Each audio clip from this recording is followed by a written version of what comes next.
Hi, everybody. Welcome back to the fourth session of our weekly study on all God ever wanted was a relationship. So we've kind of summarized what God wanted from the beginning, how things went south when people didn't trust Him, didn't believe in Him. Everybody was darkened in their mind. Jesus asked God to forgive them because we didn't know what we were doing. And then, of course, Jesus inaugurated the new covenant of the grace. I'm getting a little bit ahead of myself there. Today, I want to just take a little bit of time and summarize for you some things about the law. I was a Christian for a few decades and a pastor for a couple of decades before I ever learned the things I'm going to tell you right now. I saw them in Scripture, I read them, but I did not comprehend them. This is about the law. I'm going to give you some scriptures. You can go back and write this down if you want to and look them up. It's amazing how many people still think we are under the law.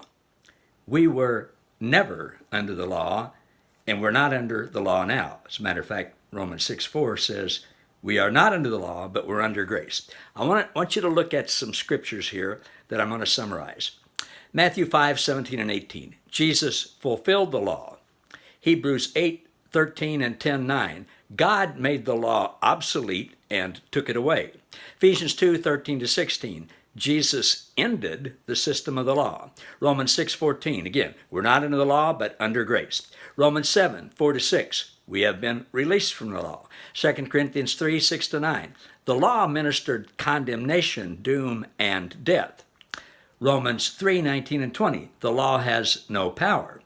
Romans 7:5. The law causes sin. Wow. 1 Corinthians 15:56. The law has no power, but the law powers sin. Romans 5:20. The law is like a mirror. The purpose of the law is to show us our sin and then show us God's grace. Hebrews 8:7 to 10. The law was faulty and God did away with it. 1 Corinthians 10 and 11. The Jews couldn't keep the law, and it became an example for us after the cross that no one can keep it. And just a couple more, Leviticus 26:46 and Psalm 147:19 and 20, we were never under the law. It was only given to the Jewish people. Now, I understand if you've never studied that, if you've never heard that, that's controversial. You're going to wonder where in the world did that come from.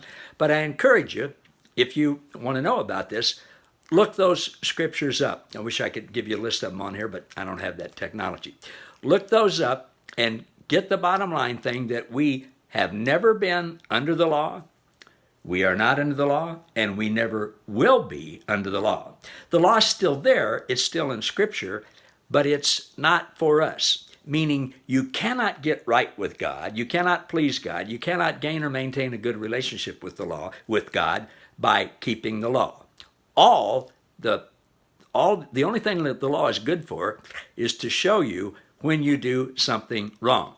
And believe me, we have a lot of people showing us when we do things wrong. All right, tomorrow I'm going to summarize this. Hope this is helpful. See you then. Bye-bye.